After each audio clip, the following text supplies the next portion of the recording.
देश की मोहन सरकार ने आज अपना दूसरा बजट पेश कर दिया।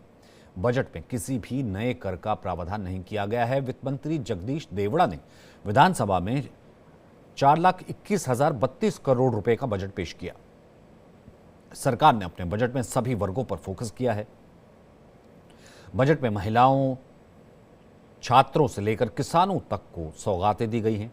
केंद्रीय मंत्री शिवराज सिंह चौहान भी बजट भाषण के दौरान विधानसभा पहुंचे और दर्शक दीर्घा से बजट भाषण सुना। वित्त मंत्री जगदीश देवड़ा ने कहा कि 1 अप्रैल 2025 को सरकार डीए को संशोधित करेगी। धान पर किसानों को बोनस मिलेगा। लाडली बहनों की राशि नहीं बढ़ाई जाएगी, उनको अटल पेंशन योजना से जोड़ा जाएगा। इसके अलावा हर विधानसभा में खेल स्टेडियम बनाने का ऐलान किया जाएगा। मंत्री धर्मेंद्र लोधी का बजट पर क्या कुछ कहना है, आइए सुनते हैं। इस वक्त बीजेपी के मंत्री हैं, चलिए उनसे बातचीत करते हैं। सर, इस बार सिंहस को लेकर बहुत सारा जो है बजट में काफी कैसे देखने को मिला। उत्तर प्रदेश की अगर हम बात करें तो वहाँ पे जो हुआ है बहुत सक्सेसफुल रहा है और सिंहस की अब बात है। देखिए, सिंहस को लेकर सरकार अभी से प्रावधान कर रही है और इस बजट में जो 2000 करोड़ रुपए का प्रावधान किया गया है वो वास्तव में अद्भुत और अविस्मरणीय है। आप देख सकते हैं कि सिंहस की तैयारियों को लेकर हमारे यशस्वी मुख्यमंत्री डॉक्टर मोहन यादव जी कितने गंभीरता से विचार कर रहे हैं और आने वाला साथ तो बहुत दिव्य और भक्त होगा। इसके लिए आपने देखा कि धर्मस्व विभाग का ऑफिस भी उज्जैन में शिफ्ट कर दिया गया है। कहीं ना कहीं बहुत अच्छी तैयारियां चल रही हैं। राम वनगमन पथ पर भी बजट में प्रावधान किया गया है। कृष्ण पाठे भगवान कृष्ण के चरण जहाँ पड़े उन स्थानों को लेकर भी बजट में प्रावधान किया गया। कुल मिला के सनातन संस्कृति को आगे ले जाने वाला बजट है। भारतीय संस्कृति को आगे ले जाने वाला बजट है।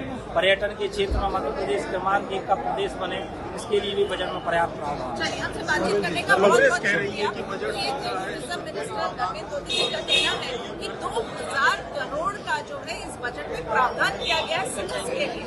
अभी उत्तर प्रदेश में कुंभ जो है सक्सेसफुल आयोजन था, उसके बाद मध्य प्रदेश में आगे चल के जो है सिंहस का आयोजन होगा, तो उसको लेकर सरकार जो है बजट में उसने प्रॉपर एलोकेशन किया है। इंडिया डेली के लिए भोपाल से मुक्ता पाटिल।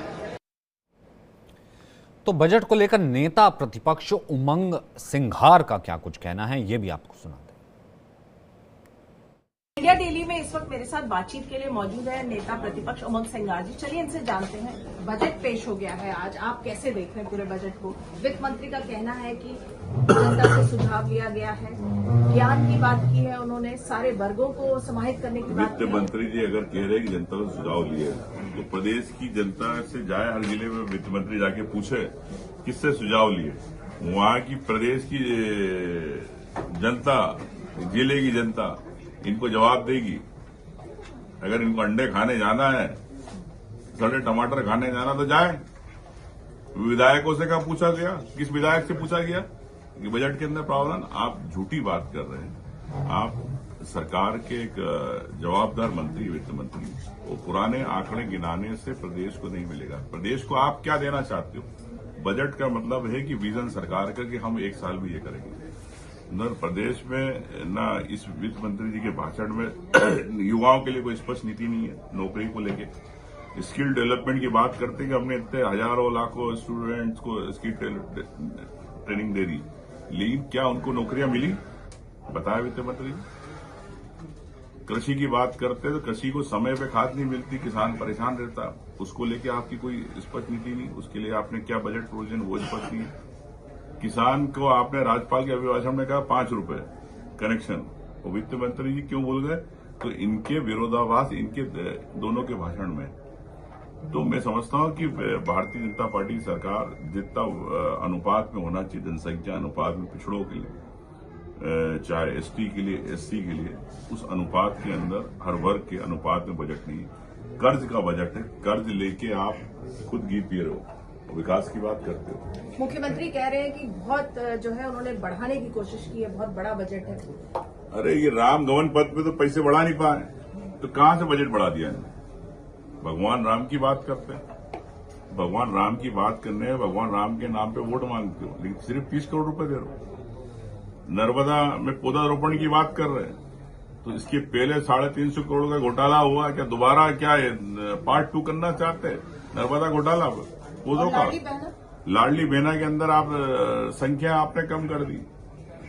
3 से 3.5 लाख आपने कम कर दी।